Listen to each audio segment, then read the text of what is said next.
여러분 남편한테 할 말 많죠? 부모에게 할 말 많고 직장 상사에게 할 말 많고 저에게도 할 말 많죠? 담임 목사에게도 할 말이 많지만 말하지 않는 것도 믿음이라니까요. 그런데 말을 해야만 이렇게 성이 풀리는 분들 계시죠.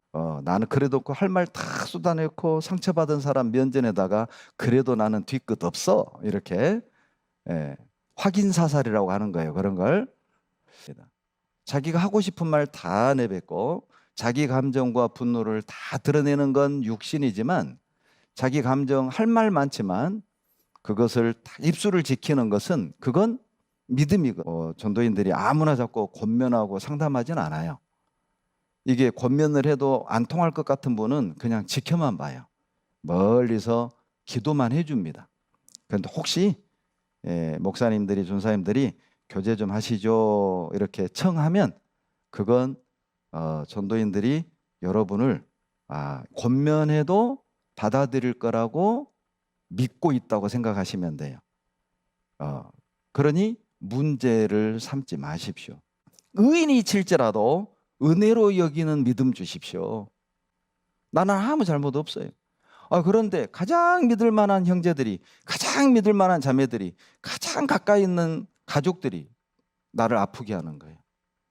없는 말을 하고 상처를 주고 오해를 하고 그것만큼 힘든 거 없잖아요. 원래 나와 사이가 안 좋고 원래 나하고 별로 관계가 안 좋았던 사람들이 나에 대해서 이러쿵저러쿵 말하는 건 그렇다 쳐. 원래 그러니까 저 사람은. 그런데 믿었던 형제가, 믿었던 구역장이, 믿었던 조장이, 믿었던 목사님이 그 한마디 한 게 이게 이제 마음에 탁 상처로, 짐으로, 아픔으로 딱 남을 수 있잖아요.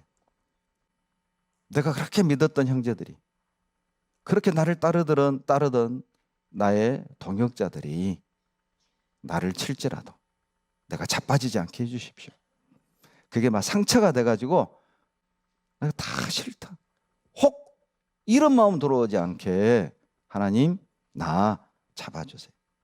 다윗은 억울했고 속상했고 할 말 많았지만 자기 마음이 사울을 죽이는 쪽으로 기울어지지 않기를, 내가 아무리 화가 나도 내가 아무리 할 말이 많아도 그래도 육신적으로 기울어지지 않기를, 내 마음이 악한 일에 기울어 죄악을 행하는 자와 함께 악을 행치 말게 하시며 저희 진수를 먹지 말게 하소서. 마음이 기우는 쪽으로 행동이 나온다는 사실을 알았어요. 그러죠? 여러분, 마음이 기우는 쪽으로 행동이 나온다니까요. 미워하는 쪽으로 기울어지면 얼굴에 티가 나고 사랑하는 쪽으로 기울어지면 행동이 따뜻하죠. 그걸 다 느끼지 않습니까? 그런데 마음이 기울어지지 않도록, 내 마음이 악한 쪽으로 기울어지지 않도록, 분노를 표출하지 않도록, 적대감을 표출하지 않도록, 내 육신적으로 내 마음이 기울어지지 않도록 하나님 나 잡아주세요. 여러분 아주 조심하셔야 됩니다. 형제자매들이 다 신실한 건 아니잖아요. 형제자매들의 신앙이 다 주님 앞에 건강하게 서 있는 게 아니거든요.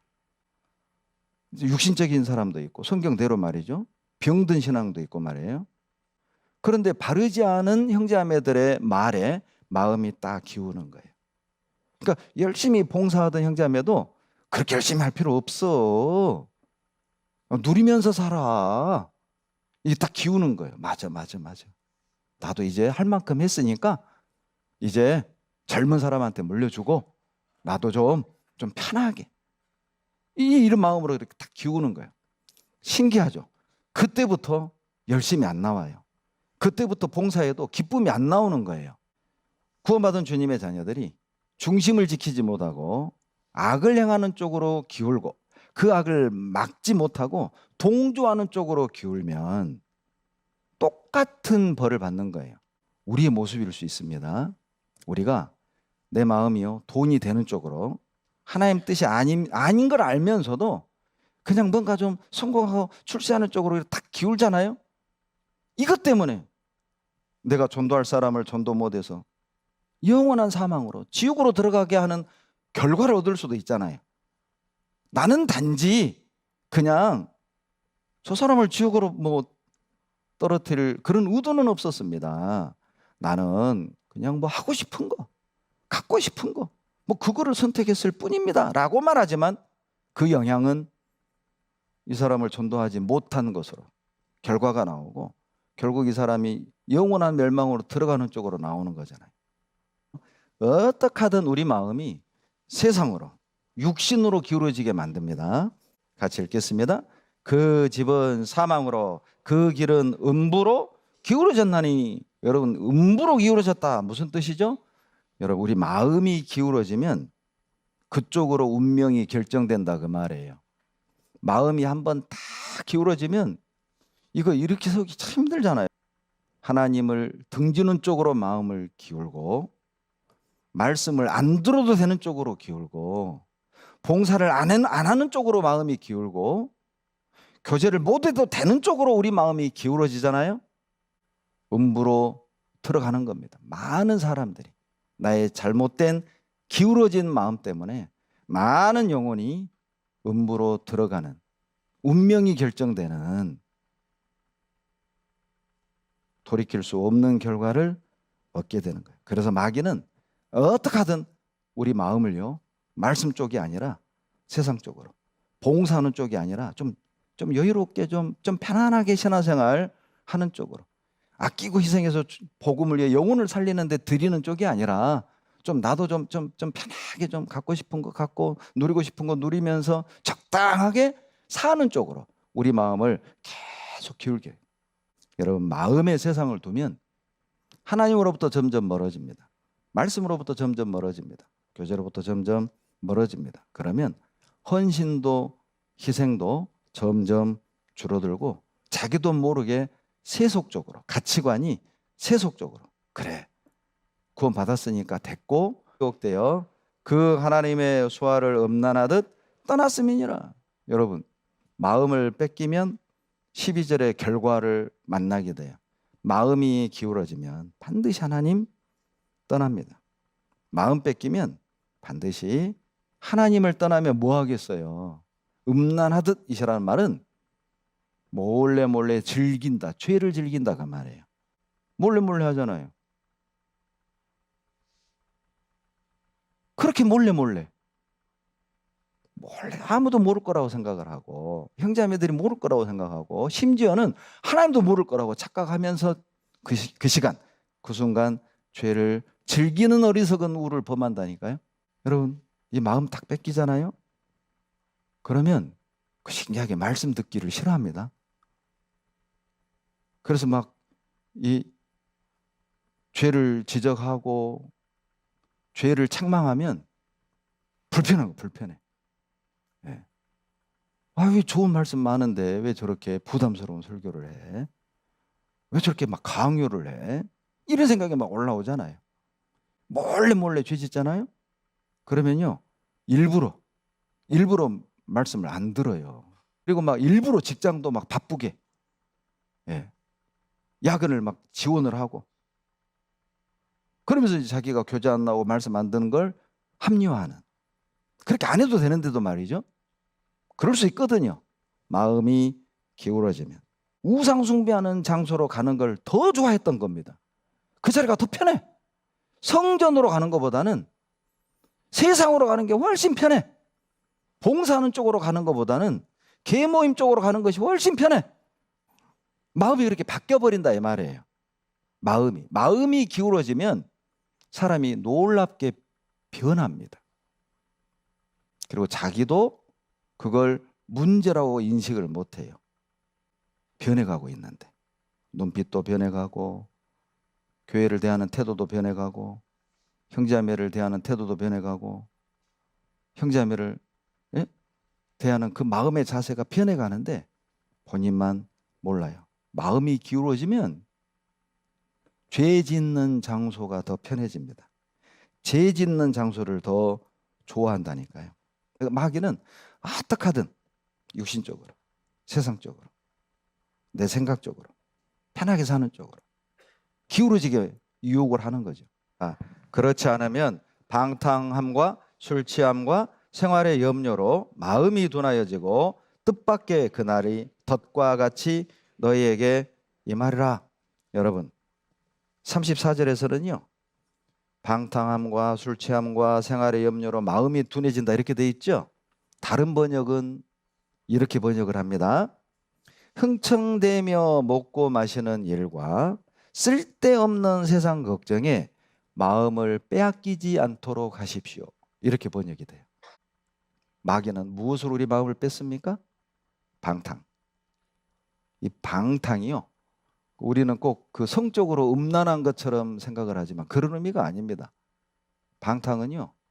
먹고 마시는데 돈을 과도하게 사용하는 것. 원어적 의미예요. 그러니까 과소비죠. 과소비. 자기 능력 이상의 것을 지출해요. 그게 방탕이라니까요. 그 생활을 유지하기 위해서 정신없이 투잡, 쓰리잡. 자기 자식도 돌보지 못하고 가족도 돌보지 못할 정도로 함몰되어 사는 거예요. 일에 묻히고 돈에 묻히고 정신없이 살잖아요. 피곤해 찌들어서. 그걸 문제라고 생각하지 않아요. 뺏긴 거예요. 마음을 뺏긴 거예요. 방탕 때문에. 능력 이상의 삶의 수준을 유지해야 되니까 그리스도인들마저도 내 능력 이상의 삶을 유지해야 되니까 봉사할 시간 없지요. 헌금할 건 더더욱 없고요. 무슨 신방을 가겠어요? 교제는 부담되겠죠. 왜요? 내 능력 이상의 삶을 수준을 유지해야 되니까.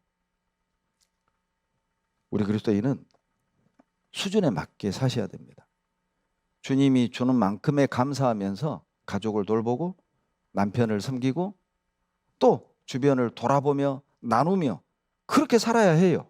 과소비도 방탕이지만 여러분 낭비도 방탕입니다. 과소비라면 능력 이상의 지출을 의미한다면 낭비는 필요 없는 것에 대한 지출이겠죠. 차를 사면 차에다 튜닝을 차값은 4,000인데 튜닝하는데 5,000 들어가는 재밌는 사람들 많습니다. 예. 그런 취미로 사는 사람들, 그런 취미에 과도한 지출을 하는 사람들, 그게 방탕이거든요. 이제 그런 것들을 유지해야 되다 보면 이건 뭐 말씀 들을 시간도 없고 진리를 찾을 시간도 없고 자기 영혼에 대해서 고민할 시간도 없고 말이죠. 마음 이미 뺏긴 겁니다. 그리고 술 취하는 건 뭐 두말할 나위 없고요. 알코올에 취하듯 돈에 취하고 일에 취하고 드라마에 취하고 여기서 말하는 술 취함은 알코올만을 말하는 게 아니에요. 게임에 취하고 운동에 취하고 그 취하면 어때요? 실수하잖아요. 할 일도 다 뒤로 밀어버리고 그게 취하는 거야. 게임에 빠지면 학생이 공부를 뒤로 미루고 어쩌다가 이렇게 된 걸까요? 뺏긴 거예요. 마음을 뺏긴 거예요. 기울어진 거거든요. 게임으로 기울고 술에 기울고 엉뚱한 것에 기울어진 거예요. 세상 염려라고 그랬잖아요. 예? 쓸데없는 염려라고 번역합니다. 쓸데없는 염려. 일어나지도 않은 미래를 끌어다가 걱정하고 염려하는 은혜 받은 빚진 자로서의 역할은 생각하지 않아요. 쓸데없는 걱정에 사로잡혀서 마음 뺏긴 겁니다. 여러분 하나님은요 우리 마음 달아보고 있습니다. 우리 마음이 어디로 기울어 있는지 어느 쪽으로 점점 기울어 가는지 달아보고 계신다니까요. 우리 마음은 죄를 미워하는 쪽이에요? 죄를 좋아하는 쪽이에요? 그 달아본다니까요. 우리 마음을. 여러분 우리 마음은요 항상 더 좋아하는 쪽으로 기웁니다. 자기가 더 중요하게 여기는 쪽으로 마음이 기울어요. 그러니까 내 마음이 주님 쪽으로 기울기 원한다면 주님을 더 사랑하시면 돼요. 내 마음이 교회 쪽으로 기울기 원한다면 주님과 교회와 이 복음이 얼마나 중요한지를 인식하셔야 합니다. 여러분 하나님이 아닌 쪽으로 기울면 하나님을 등지는 쪽으로 기울면 심판받습니다. 하나님을 경배해야 할 이 몸으로 죄를 짓는다. 하나님의 저울에 달렸을 때 넌 부족해. 여기까지야. 내 은혜는 여기까지야. 너는 여기까지야. 슬픈 일 아닙니까? 지금도 우리를 달아보시죠. 여기 앉아있는 우리 모두는 하나님의 저울 위에 놓여 있다고 보시면 됩니다. 심히 교만한 말을 다시 하지 말 것이며 오만한 말을 너희 입에서 내지 말지어다. 여호와는 지식의 하나님이시라. 행동을 지식의 하나님이라는 말은 하나님 다 안다 그 말입니다. 하나님이 모르는 게 있겠습니까? 하나님 우리 행동을 다 알아보시는 겁니다. 어떤 마음으로 그런 행동을 했는지, 어떤 의도로 그런 행동을 했는지, 어떤 태도로 그렇게 살아가고 있는지, 왜 그런 말과 행동을 하는지 이 말씀을 들으면서 점점 세워졌으면 좋겠어요. 다시 제자리로 왔으면 좋겠어요. 이신 것이 여러하니라. 다림줄을 띄우고 쌓은 담 곁에 주께서 손에 다림줄을 잡고 서셨더니 내게 이르시되 아모스야 내가 무엇을 보느냐? 내가 대답하되 다림줄이니이다. 주께서 가라사대 내가 다림줄을 내 백성 이스라엘 가운데 베풀고 다시는 용서치 아니하리니 이삭의 산당들이 황폐되며 이스라엘의 성소들이 회파될 것이라. 내가 일어나 칼로 여로보암의 집을 치리라 하시니라. 여러분 다림줄 뭔지 아시죠? 공사장에 보면 담 세울 때 무거운 줄을 달아서 이렇게 딱 세우는 거 있잖아요. 그 다림줄의 용도는 수평과 수직을 확인하는 거거든요. 하나님이 그 다림줄로 내 신앙을 띄워보는 거예요. 어디 쪽으로 기울었는지, 수직과 수평은 잘 맞는지, 마음의 중심을 잘 잡고 주님을 섬기고 있는지. 여러분 우리 마음이요 엉뚱한 곳으로 기울어져 있잖아요. 그러면 빨리 무너뜨리고 다시 쌓으셔야 돼요. 무너뜨려야 될 건 빨리 무너뜨리고 세워야 될 건 빨리 세우십시오. 버려야 될 건 빨리 버리세요. 무너뜨려야 될 건 빨리 무너뜨리고 세워야 될 건 빨리 세우는 것. 그것이 신앙생활 잘하는 방법이라니까요. 빨리 무너뜨릴수록 이익이라니까요. 그러니까 빨리 하라고. 빨리 무너뜨리라고. 미루지 말고 악밖에 생각하지 말고. 이것이 말씀에서 멀어져 있다. 정상적인 신앙에서 멀어져 있다. 하나님의 뜻에서 멀어져 있다면 언젠간 무너뜨려야 될 거라면, 언젠간 버려야 할 거라면 지금 하세요. 오늘부터 하시라고요. 점점 줄이는 것보다는 탁 끊는 게 낫습니다.